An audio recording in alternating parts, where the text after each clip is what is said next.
Es una herramienta diagnóstica por excelencia. Muchas veces nos va a dar el diagnóstico definitivo. Si yo sospecho un taponamiento cardíaco, le hago un ecocardiograma y ya está el diagnóstico, no necesito más pruebas. No. La ventaja, aparte de ser una herramienta que me va a dar diagnósticos definitivos, es de que también voy a evaluar todo el sistema cardiovascular y que no es invasivo, no genera daño. Lo puedo hacer cuantas veces yo desee de acuerdo al criterio clínico.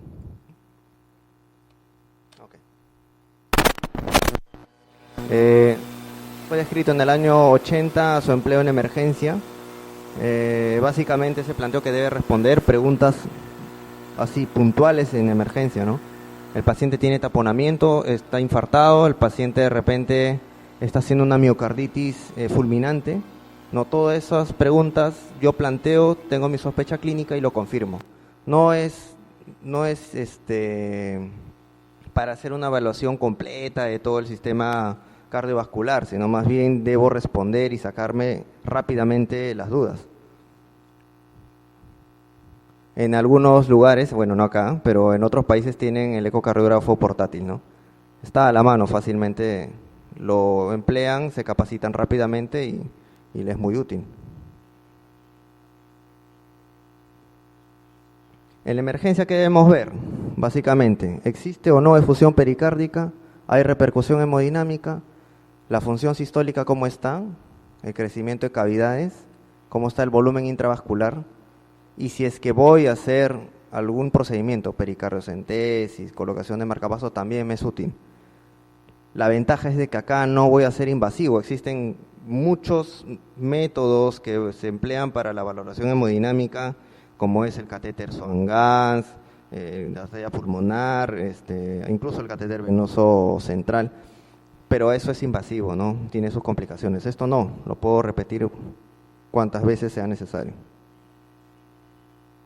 ¿En quiénes entonces deberíamos básicamente realizar ecocardiograma? En aquellos pacientes con inestabilidad hemodinámica o hipoxemia de etiología incierta, ¿no? En quienes yo debo sospechar de taponamiento, en quienes me han presentado actividad eléctrica sin pulso. ¿Por qué? Porque estos pacientes con actividad eléctrica sin pulso por lo general tienen taponamiento, tienen tromboembolia masiva o tienen un sangrado oculto, como por ejemplo un aneurisma de aorta que se rompe. Y en algunos pacientes, digamos, en estado crítico, pero que no tienen patología cardiovascular, también me es útil. ¿Por qué? Porque me va a evaluar la función del ventrículo izquierdo, la presión de llenado, y va a guiar, digamos, la manera en cómo estoy haciendo la resucitación con fluidos. Básicamente, ¿en quiénes? En pacientes con choque séptico. Y existe un grupo de pacientes que son relativamente estables, con sospecha de patología cardiovascular aguda, pero en quienes no es urgente, digamos así, hacer en el instante. Yo puedo manejar ese paciente y posteriormente estratificarlo ya con un ecocardiograma. Aquellos pacientes que tienen endocarditis infecciosa, por ejemplo, ¿no? Puede esperar su eco, lo voy manejando. Disfunción de prótesis, puede esperar, voy manejando. Y en estos dos estudios se vieron aquellos pacientes que más se benefician o quienes se encontró mayor impacto en el diagnóstico y manejo. Inestabilidad hemodinámica, pacientes sépticos, pacientes que nos sospecho de origen de émbolos. El corazón también puede formar émbolos y disparar esto al sistema nervioso. Sospecha de disección de aorta, ¿no? Entonces este es un algoritmo así, algo rápido para que ustedes se guíen. Paciente hipotenso, paciente en shock. ¿Cuál es la causa? Hipovolemia. Bien, entonces, si yo con el ecocardiograma determino que sí es hipovolémico, carga de fluidos. Si es falla de bomba, inotrópicos. Si el ecocardiograma descarta hipovolemia, falla de bomba o taponamiento y probablemente sea la causa una vasodilatación inapropiada como en la sepsis, tendré que emplear otro método para evaluar realmente las resistencias vasculares. Si el paciente tiene disnea severa, igual, el ecocardiograma me ve la función ventricular izquierda. Función ventricular izquierda disminuida, el paciente puede presentar disnea. Enfermedad valvular, paciente se congestiona, presenta disnea. Enfermedad pericárdica, taponamiento cardíaco, también va con disnea. En el paciente que encuentro cardiomegalia, bien, el ecocardio me sirve para ver qué tan dilatado está el corazón, cuál es la función que tiene y si es que hay fluido pericárdico. Si sospecho de embolia, mejor aún, voy a detectar signos de, si es que encuentro los trombos bien, o si no, puedo encontrar signos indirectos de falla derecha. ¿No? Y en general, aquellos pacientes en quienes sospecho, digamos, de disfunción de prótesis valvular o sospecha de taponamiento. ¿No? Y en todos estos escenarios, siempre el ecocardiograma me va a ser muy útil, ¿no? Disección de aorta, de hecho, el ecocardiograma, si es un ecocardiograma transesofágico, mejor aún. El paciente que tiene infarto dentro de las 24 horas a las 48, entre el segundo o tercer día, se choca, se hipotensa, ¿no? Me presenta dolor torácico intenso, abrupto. Le hago un ecocardiograma, ¿por qué? Porque sospecho en una complicación mecánica del infarto. Insuficiencia mitral, ruptura de pared libre, ¿no? Esas son las complicaciones, ¿no? Y en un paciente que es resucitado de una muerte súbita, ¿no? En ellos también buscar cuál fue esa causa, ¿no? Si hay fluido pericárdico, si es que si la causa fue embolismo pulmonar o si fue disección de aorta. Este es un algoritmo resumido. Entonces, nosotros en emergencia decimos, el paciente está chocado, está con edema agudo de pulmón, bien, cogemos el eco, hacemos la posición apical o subcostal y veo, si el paciente tiene efusión pericárdica moderada, probablemente sea un taponamiento. Si el paciente tiene asinesia del ventrículo derecho o crecimiento del ventrículo derecho, esto puede tratarse de una embolia pulmonar. Si el paciente tiene hipocinesia severa del ventrículo izquierdo, puede ser falla de bomba, infarto, miocarditis o por tóxicos. Si el paciente tiene un corazón pequeño, hiperdinámico, con colapso de vena cava inferior, entonces este paciente probablemente tenga un estado de hipovolemia y sospeche de sangrado interno mayor, ¿no? O quizás el paciente también puede estar séptico con pobre volumen o pobre precarga. Esto es lo que hacemos nosotros, vemos en emergencia. Esto es lo que más utilizamos, la vista apical, la vista subcostal. Estas son las aurículas, aurícula izquierda, aurícula derecha, ventrículo izquierdo, ventrículo derecho, ¿no? Tanto la apical como la subcostal. Vamos rápidamente aquí, el paciente que está hipotenso, entonces, no a cualquier paciente, ¿no? Un paciente hipotenso que tiene signos de inestabilidad hemodinámica, o sea, prechoque, ¿no? Paciente que tiene deterioro del sensorio, pobre gasto urinario, acidosis metabólica, frialdad, cianosis.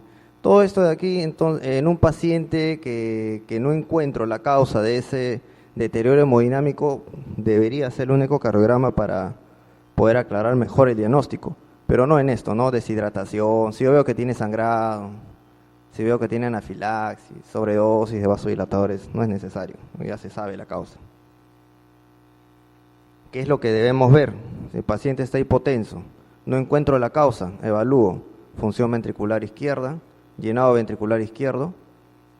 Si yo evalúo el llenado ventricular izquierdo, voy a encontrar dos cosas. El paciente que tiene pobre llenado ventricular izquierdo, o es por hipovolemia, o es por rigidez del ventrículo, o sea, disfunción diastólica, o es porque hay disfunción ventricular derecha. Esas son las causas de que un paciente tiene un pobre llenado ventricular izquierdo. Y si hay pobre llenado ventricular izquierdo, habrá bajo gasto cardíaco. ¿Quién le da volumen al ventrículo izquierdo? El ventrículo derecho, ¿no? El lado derecho. Aquí, por ejemplo, es un paciente con el corazón izquierdo dilatado, ¿no? Si esto, bueno, no carga acá, no tenemos un video, pero la motilidad es disminuida, o sea, hipoquinesia severa es lo que se llama así, y ven las cavidades izquierdas dilatadas, ¿no? Cuando evalúo motilidad, o sea, el movimiento, la contracción del ventrículo izquierdo, si la alteración es segmentaria, o sea, por partes, puedo sospechar que es un problema de isquemia, infarto. Pero si la motilidad es disminuida en forma difusa, Entonces esto se puede tratar de una cardiomiopatía crónica, una valvulopatía, una enfermedad que me ha llevado al deterioro de la función, o en todo caso una enfermedad valvular avanzada.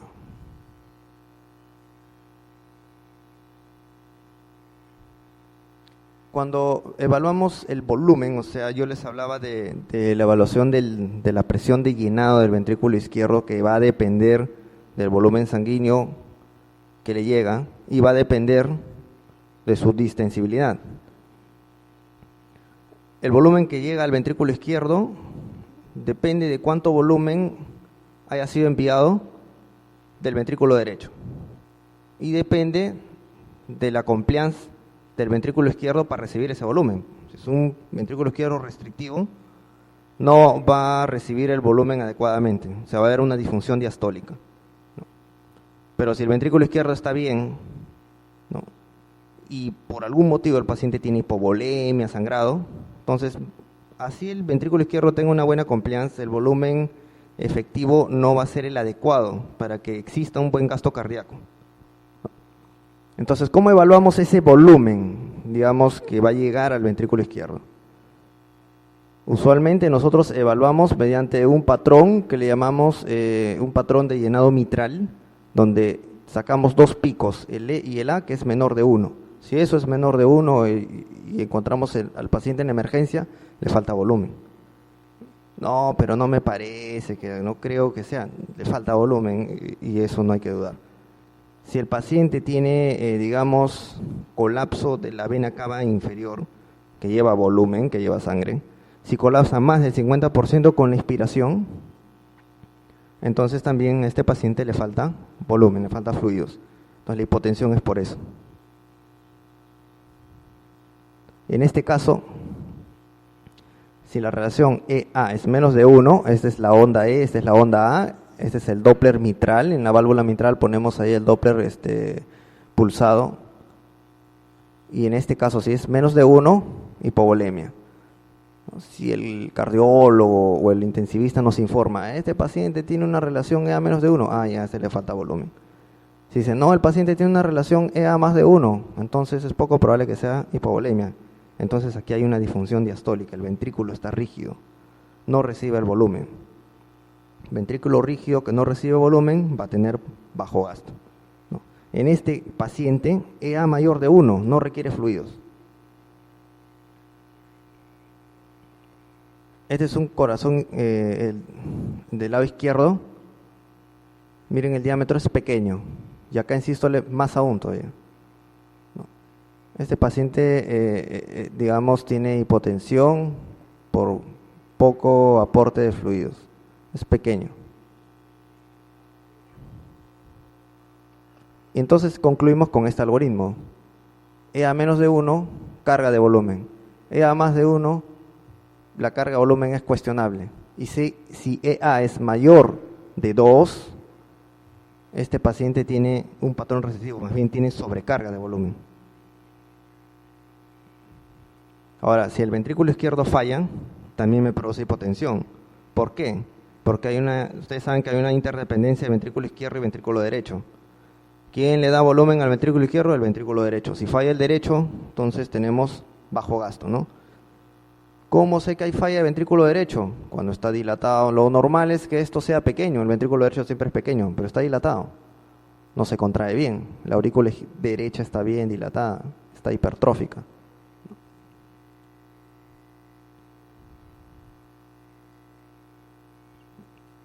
Vamos a hablar de taponamiento cardíaco.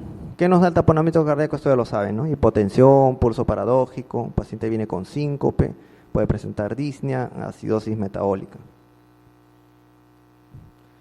¿Qué función tiene el eco aquí? Demostrar fluido, que haya efusión, y demostrar fisiología de taponamiento. Dos cosas. Si no tiene ninguno de estos, no es taponamiento. Si solamente tiene fusión, no puede decir que es taponamiento. Debo demostrar también fisiología de taponamiento. Paciente que está con hipotensión, que no responde bien a resucitación. Por ejemplo aquí, esta es efusión pericárdica en la cara inferior, ¿no? Y acá en la cara lateral. ¿A qué llamo, digamos, fisiología de taponamiento? Cuando se colapsa, por ejemplo, aquí, la aurícula derecha. O sea, colapso de aurícula derecha, colapso de ventrículo derecho. Eso es fisiología de taponamiento. No me va a interesar qué cantidad de líquido hay, sino la clínica del paciente y que exista también alteración de las cavidades derechas. Ese paciente tiene taponamiento cardíaco. ¿No? El taponamiento cardíaco puede ser con 100 mililitros de sangre, puede ser con 100 mililitros de fluido o de coágulo, o como puede presentarlo con 1 litro. Eso no, es independiente. No hay un punto de corte para decir ese es taponamiento en cuanto a la evaluación de fluido. Le vuelvo a repetir, colapso de aurícula derecha, colapso diastólico del ventrículo derecho. Básicamente eso, y la vena cava inferior no colapsa. ¿Cómo va a colapsar si todo el volumen que de la vena cava inferior que debe llegar al lado derecho no llega porque está comprimido? ¿Y ustedes han escuchado las valvulopatías agudas en emergencia? Básicamente regurgitación mitral aguda y aórtica aguda. En la mitral, ¿cuál es la causa más importante, catastrófica, la complicación de un infarto? No. En ambas, la endocarditis infecciosa. ¿Y cuál es la complicación más, digamos, severa que puede presentarse en un paciente que tiene insuficiencia aórtica aguda? La disección de aorta. O sea, si un paciente tiene insuficiencia aórtica nueva y está con dolor torácico, está con deterioro hemodinámico, probablemente tenga disección de aorta de tipo A. Aquí, por ejemplo, hay una insuficiencia mitral excéntrica, regurgitación mitral excéntrica, o sea, el jet no es, digamos, simétrico, sino va por un lado de la pared. Y existe además hipertensión pulmonar con falla derecha. La endocarditis infecciosa también puede ser severa siempre y cuando exista rotura de cuerda o perforación de la válvula. Puede producir edema del pulmón o choque.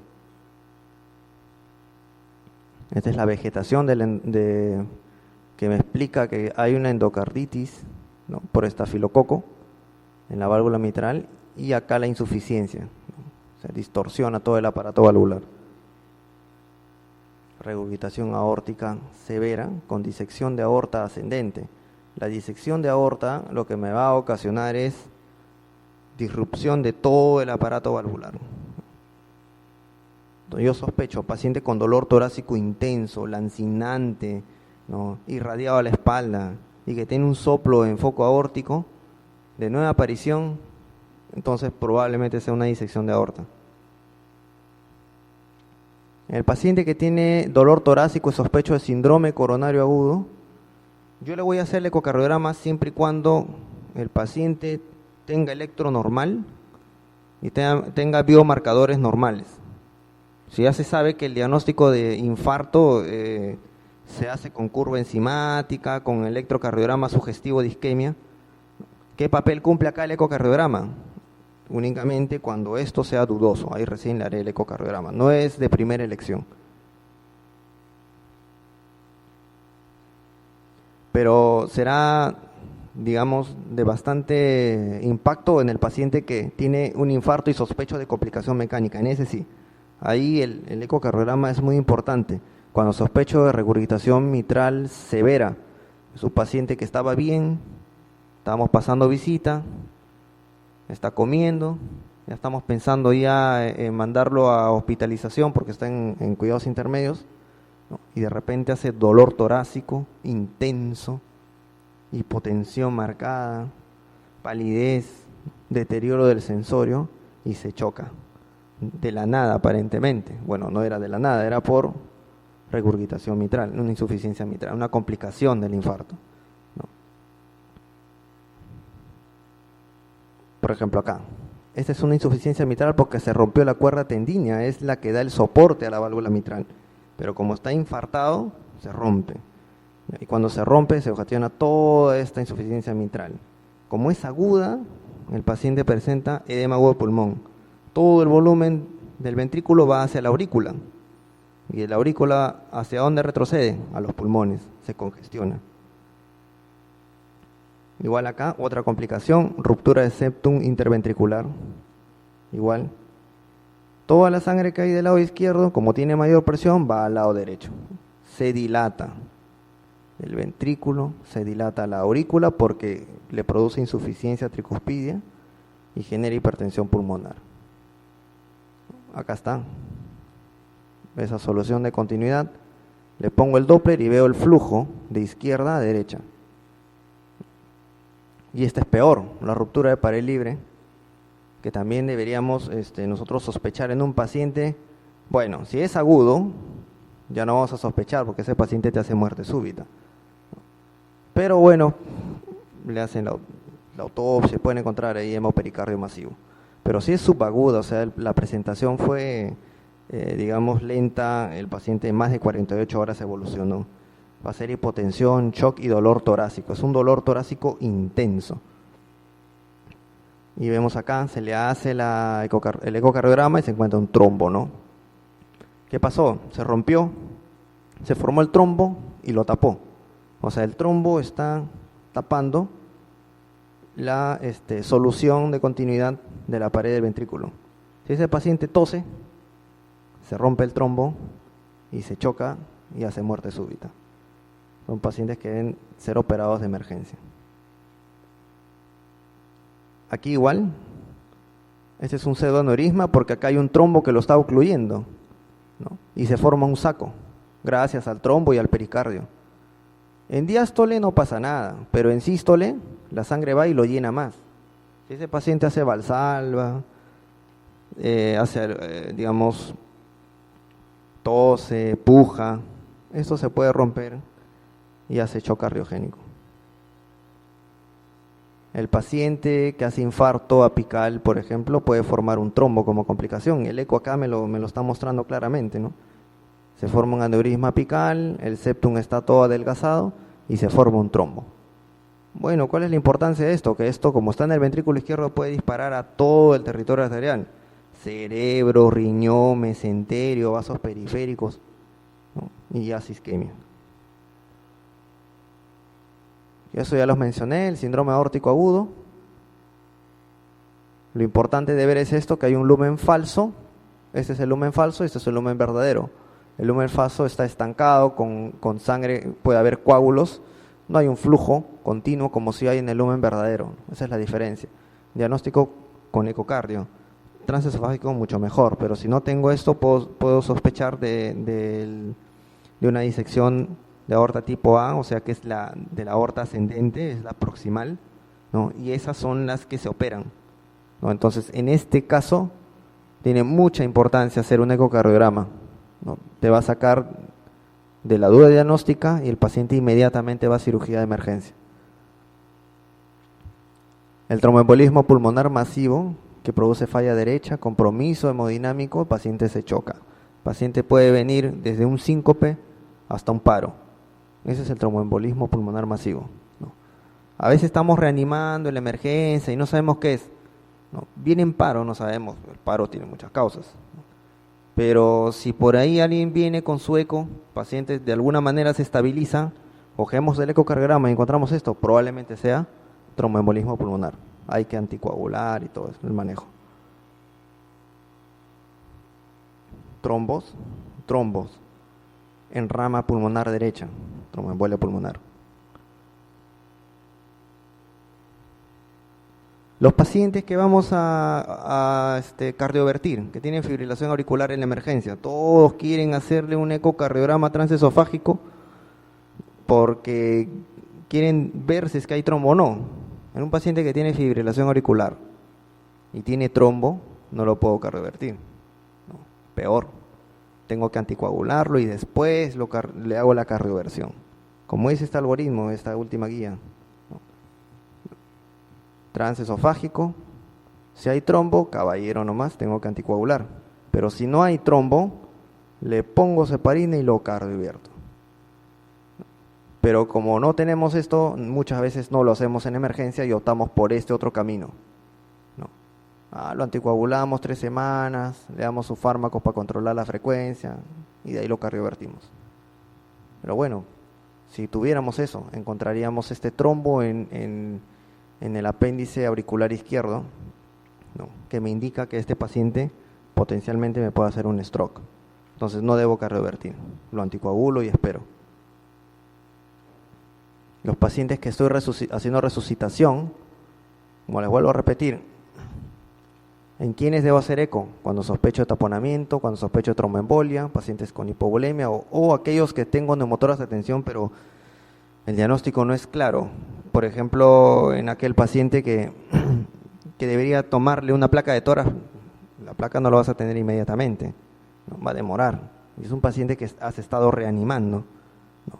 Entonces, sospecho que es neumotoras de tensión, está con irgutación yugular, ha venido con disnea. Entonces fácil, le hago el ecocardio, descarto taponamiento, descarto tromboembolia, descarto hipovolemia. Me acerca más al diagnóstico de neumotoras.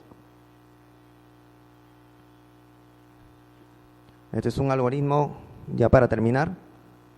Paciente que viene a emergencia, estoy resucitando al paciente, resucitación avanzada.